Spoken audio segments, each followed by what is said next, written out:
किलोमीटरचे 100 किलोमीटरचे रस्ते देतो।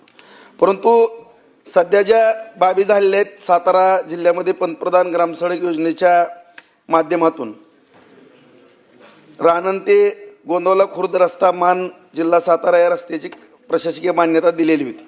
7.3 किलोमीटरचा रस्ता जवळपास सभापती महोदय 5,77,00,000 रकमेचा रस्ता आहे।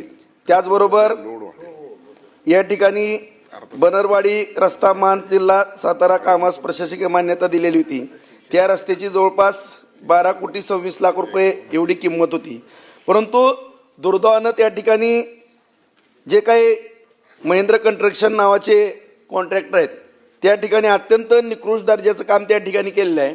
आता मंत्री महोदयाने उत्तर दिलेलं आहे की त्यांची चौकशी करून आम्ही कारवाई करू, परंतु चौकशी किती दिवसात होणार आहे आणि चौकशी या ठिकाणी जे निकृष्ट दर्जाचे आतापर्यंत निवेदन आलेत त्याला विलंब कशामुळे लागला, हा एक माझा मंत्री महोदयाला प्रश्न आहे। महोदय, सभागृहाचे सदस्य सन्माननीय राजाभाऊ राऊत यांनी सातारा जिल्ह्यातल्या मान तालुक्यातल्या प्रधानमंत्री ग्राम सडक योजना आणि मुख्यमंत्री सडक योजनेच्या कामाच्या संदर्भात ज्या तक्रारी आल्या होत्या त्या संदर्भात या ठिकाणी प्रश्न विचारलेला आहे। सभापती महोदय, जो राणन गोंदवले रस्ता आहे तो साधारण आणि त्यानंतर वरई बनगरवाडी रस्ता आहे। एक रस्ता जवळजवळ 5,77,00,000 आहे, दुसरा रस्ता साधारण 12 कोटीच्या आसपासचा आहे। या दोन्ही रस्त्याच्या संदर्भात तक्रारी आलेल्या आहेत, ही वस्तुस्थिती खरी आहे। या तक्रारीच्या अनुषंगानं संबंधित कॉन्ट्रॅक्टरनं ज्या निकृष्ट दर्जाचं काम केलेलं आहे याची चौकशी केली जाईल। महेंद्र कन्स्ट्रक्शन असेल, देसाई कन्स्ट्रक्शन असेल, या दोन्ही कन्स्ट्रक्शननं या जिल्ह्यामध्ये केलेल्या जी कामं केलेली आहेत त्या दोन्ही कॉन्ट्रॅक्टरच्या कामाची चौकशी केली जाईल।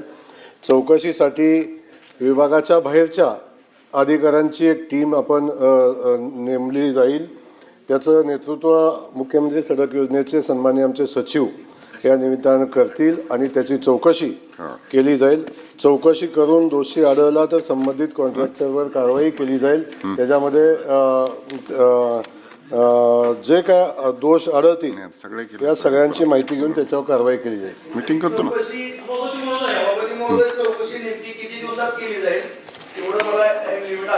मंत्री महोदय, याची चौकशी 1 महिन्याच्या आत केली जाईल। 1 महिन्यामध्ये संबंधित चौकशीचा अहवाल घेतला जाईल आणि संबंधित कॉन्ट्रॅक्टरनं काम निकृष्ट केलं असेल तर त्याच्यावर कारवाई केली जाईल, त्याला ब्लॅकलिस्ट केलं जाईल आणि त्याच्यावर जी आवश्यक असेल ती कारवाई केली जाईल।